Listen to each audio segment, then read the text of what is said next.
Welcome back, students. Today is the session number 4 from the chapter of motion in a plane. The today's topic is projectile motion, and here I have written the definition of the projectile motion on the board. So, what is the projectile motion? It is the trajectory or the path of an object which is projected upward, or you can say thrown upward under the influence of gravity. जब हम किसी भी object को ऊपर फेंकते हैं, ठीक है, तो जो ये ऑब्जेक्ट दैट पाथ को फॉलो करता है, या द ट्रेजेक्टरी और the path which that object follows is called the projectile motion. और इसमें एक इम्पॉर्टेंट चीज ये है कि द पाथ जो है दिस प्रोजेक्टाइल जो है वो पैराबोला होता है. ये इसके बारे में हम बाद में डिस्कस करेंगे. इस सेशन में I will be discussing about three things. First is the range of this projectile, time of flight क्या होगा,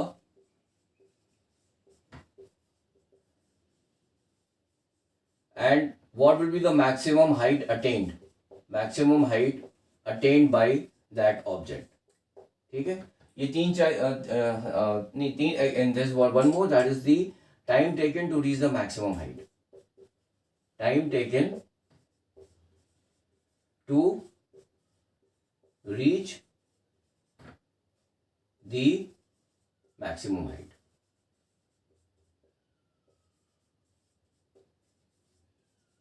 ठीक है, ये 4 पॉइंट्स हैं, 1 2 3 and this is the fourth one.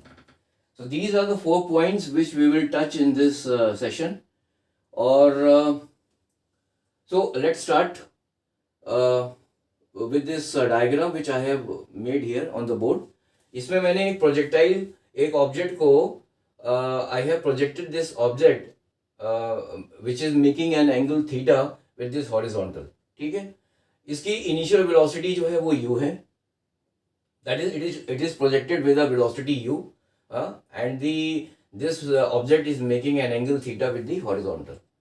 तो अगर ये if it is making an angle theta with this horizontal, तो इस velocity के, that is u के दो components हो जाएंगे, one along this horizontal direction and one along this vertical direction. That is along one component along the y-axis and one component along the x-axis. अच्छा, one more thing, I have taken in order to explain this projectile motion, I am considering the Cartesian frame of reference, that is which consists of these 3 axes, that x, y and z axis, having the origin at O. This O is the point of intersection of these 3 axes. So I have taken this Cartesian frame of reference in order to discuss this projectile motion. Or in this session I have taken the xy plane to describe the projectile motion. यहाँ पर मैंने xy plane को जो है लिया है इस projectile motion को explain करने के लिए. So हमने एक ऑब्जेक्ट को फेंका है ऊपर विच is making an angle theta with the x axis. ठीक है, अब अगर ये ऑब्जेक्ट को हमने इस डायरेक्शन में फेंका है which is making an angle of theta with this horizontal, then इस वेलोसिटी के आपके दो कंपोनेंट्स हो जाएंगे, one will be along the x axis and one will be along the y axis. तो that is you can say the horizontal component कितना हो जाएगा,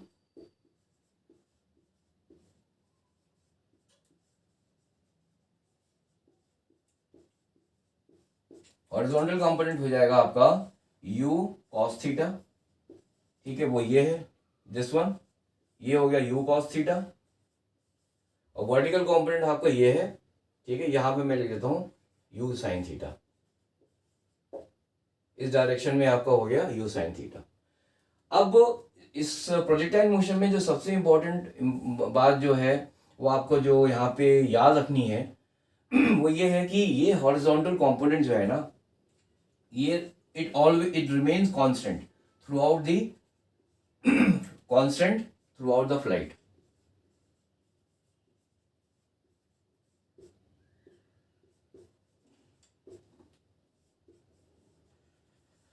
That is this u cos theta जो है, ये जो वैल्यू है, this is the horizontal component of this velocity u. So this horizontal component will always remain the same throughout the this projectile motion. ये अब मैंने पॉइंट को B ले लिया है, ठीक है, और यहाँ एक पॉइंट और लेता हूँ मैं, जिस called the point of maximum height, इसको मैं ए ले लेता हूँ. सो अगर हम इस ऑब्जेक्ट को ओ से मैं फेंक रहा हूँ ऊपर, तो ये ऑब्जेक्ट जो है बी पे आके, लेट अस से this is the point be where it is touching the ground और the horizontal surface on the x axis, ठीक है. So during this entire motion, during this entire you can say the time of flight, or this during this projectile motion, ये जो horizontal component है ये बिल्कुल constant रहेगा, इसमें कोई भी चेंजेस नहीं होगा. Only the vertical component will change, that is ये आपका this u sine theta. This vertical component will keep on changing with time, whereas the horizontal component will remain the same, ठीक है. तो ये एक important चीज है. दूसरा एक इंपॉर्टेंट चीज और है कि eight the highest point which is here A, eight the highest point क्या होगा, ये जो वर्टिकल कंपोनेंट है वो आपका जीरो हो जाएगा और खाली हाईएस्ट पॉइंट पे आपका हॉरिजॉन्टल कंपोनेंट रहेगा, that is equal to u cos theta. इस पॉइंट के ऊपर जैसे जैसे ये आगे से ऐसे से जाएगा, जाने के बाद इस पॉइंट पे जब आएगा तो खाली आपका हॉरिजॉन्टल कंपोनेंट रह जाएगा, वर्टिकल कंपोनेंट जीरो हो जाएगा. तो this is the another important point. You can, मैं लिख देता हूं, eight the highest point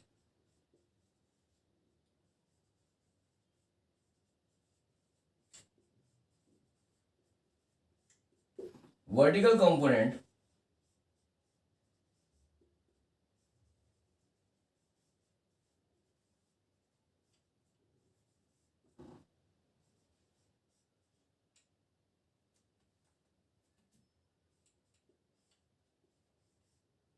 the vertical component of the velocity will be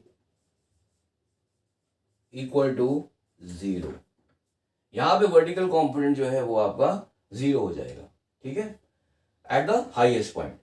तो ये दो इंपॉर्टेंट है. एक तो this one, that is the horizontal component will remain the same और it will be constant throughout the flight, and the vertical component जो है it will be zero at the highest point, ठीक है. ये दो एक important है because इसके बेसिस पे we will derive the equations for range, time of flight, maximum height and the time taken to reach the maximum height.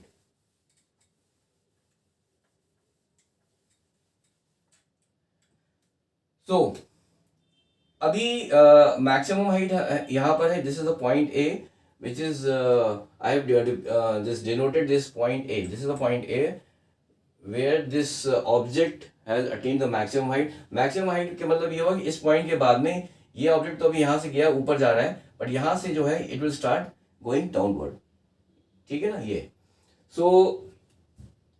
अब देखिए अगर हम बात करें दिस वर्टिकल कंपोनेंट की, तो इनिशियल वर्टिकल कंपोनेंट क्या है मेरा, इनिशियल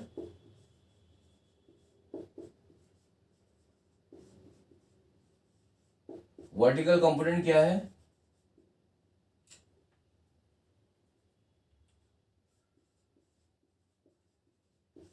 वो है आपका u sine theta,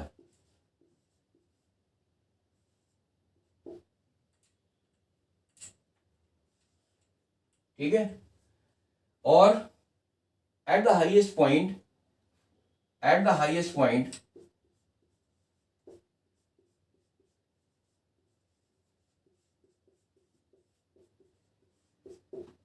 vertical component क्या हो जाएगा, zero.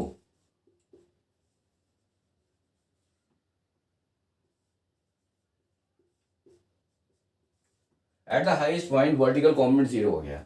Now we will use the equation of motion. That is V is equal to U minus GT. Minus क्यों लगाया है? Because right now this object is going upward. It is going upward and it is moving against the acceleration due to gravity. G is acting downward and the object is moving upward. So यहाँ पे जो equation of motion मेरी क्या हो जाएगी? V is equal to U minus GT. ठीक है. So initial velocity मेरी है, sorry, final is zero. This is the, I am just talking about the, right now I am taking this equation of motion for in the vertical direction. Vertical direction को अभी मैं consider कर रहा हूँ, तो उस केस में जो वर्टिकल कंपोनेंट हाईएस्ट पॉइंट पे वो 0 हो गया। इनिशियल कितना है मेरा, वो है u sin theta minus g into t. So the t that is the time taken, time for maximum height, यहां मैं लिखता हूं maximum height is equal to u sin theta divided by g। ये हो गया। By using this equation of motion, we have calculated that the maximum time taken by this object to reach the highest point is equal to u sin theta divided by g। ठीक है, अब आता है time of flight. Time of flight का मतलब ये है कि यहां से ऑब्जेक्ट को हमने जब फेंका and the time taken by this object to reach this point B, that is this point B is the point on this on the horizontal surface which we have taken as the x axis। ठीक है, मतलब object यहां से गया and यहाँ पे this it has touched this ground, you can say, or the surface at B which we have depicted on the x axis। so the time of flight will be equal to the time taken to reach this the time taken by the object to reach the position B, and this will be equal to, you can say, the time of flight, time of flight is the time taken by this object to reach the position B on the ground, or you can say on the surface which is on the x-axis। so time of flight will be equal to the time taken by this object to reach this point B on the surface, which is equal to 2u sin theta upon g।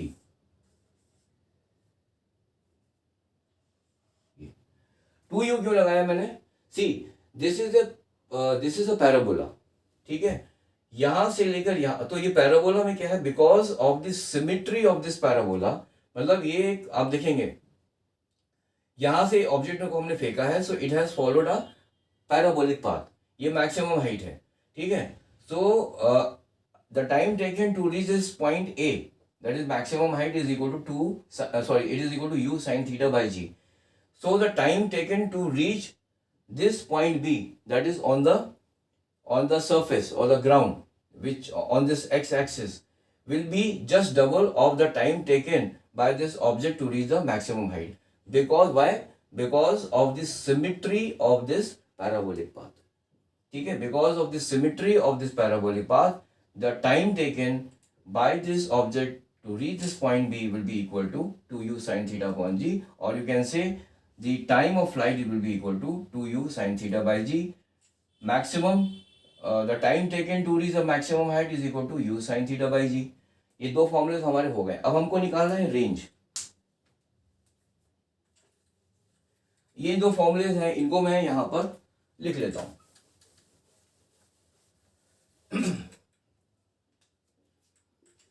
time taken to reach the maximum height is equal to u sin theta by g। Time of flight लिख लेते हैं यहां पर,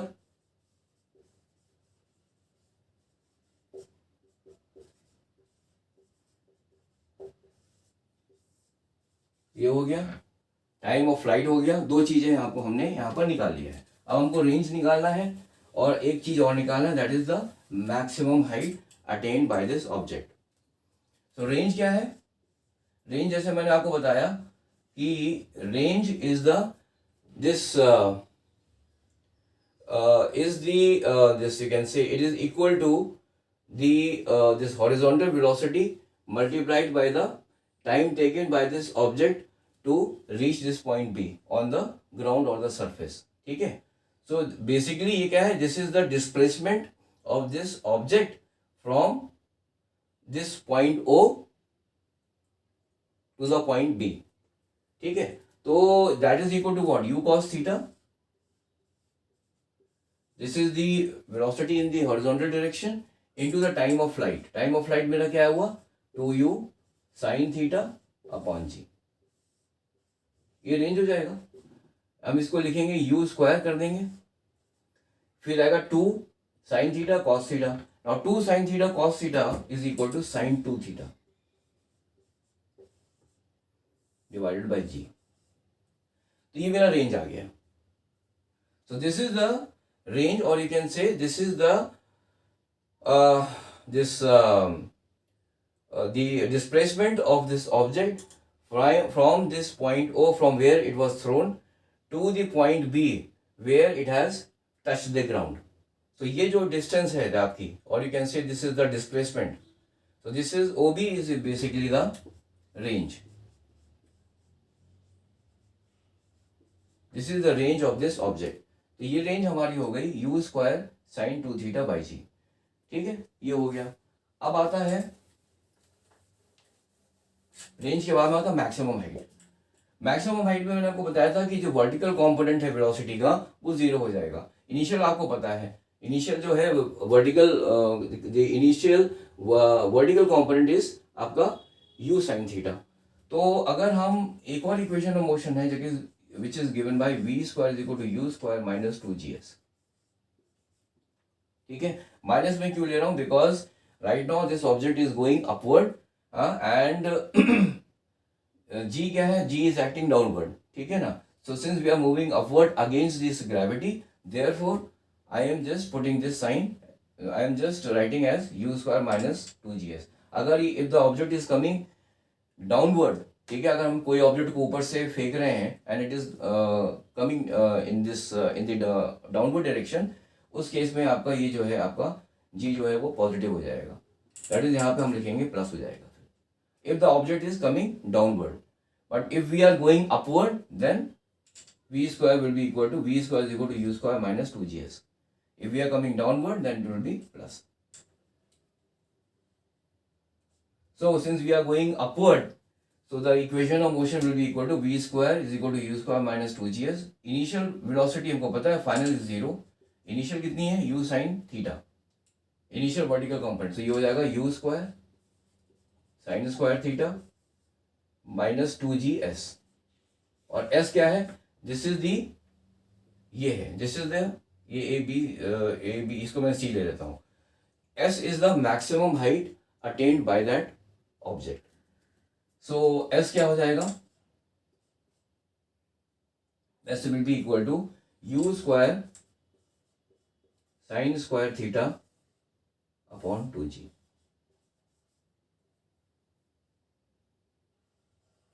ठीक है, ये where s क्या है? s इस केस में जो है that this is equal to ac. ac क्या है? This is the maximum height attained by that object during this projectile motion. ठीक है. So in this way we have calculated this time, the time taken by this object to reach the maximum height, which was equal to u sin theta upon g. The time of flight, that is equal to 2u sin theta upon g. We have calculated this range also. We have calculated the maximum height.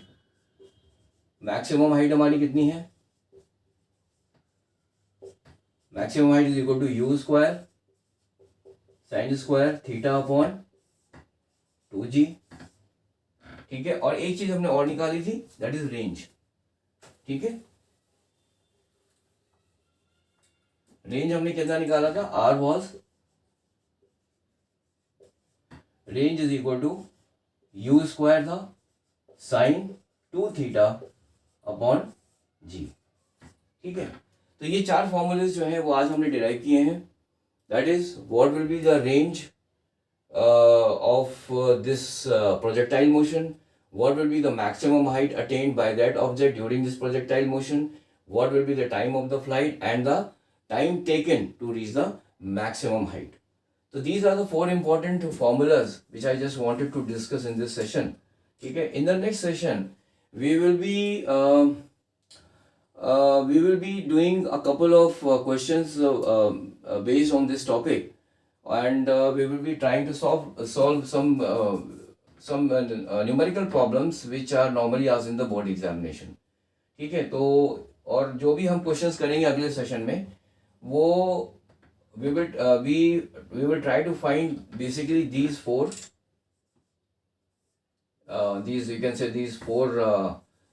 parameters, ठीक है ना, of this projectile motion. So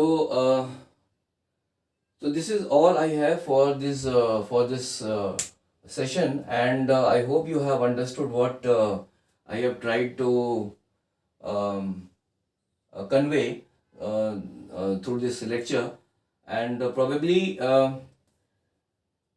इस question के मतलब इस topic में आपको ज़्यादा कुछ मीन्स बहुत ज़्यादा डिफिकल्टी नहीं आएगी न्यूमेरिकल्स करने में, बिकॉज इसके अंदर बहुत ज़्यादा मतलब कॉम्प्लिकेटेड क्वेश्चंस आपके नहीं बनते हैं, ठीक है, बहुत ज़्यादा कॉम्प्लिकेटेड क्वेश्चंस नहीं बनते हैं. The questions are normally very easy, और इनसे बहुत डिफिकल्ट नहीं होते हैं. So that those sort of questions we will be discussing in the next session, that is in the session number 5, and probably I will be taking maybe 2 or 3 questions. हो सकता है 1-2 question मैं आपको board के examination से ले लूँ, और 1-2 क्वेश्चन जो है किसी कॉम्पिटिटिव एग्जामिनेशन का ले लूँ. तो so thank you very much for this session, and hope to meet you soon. Bye.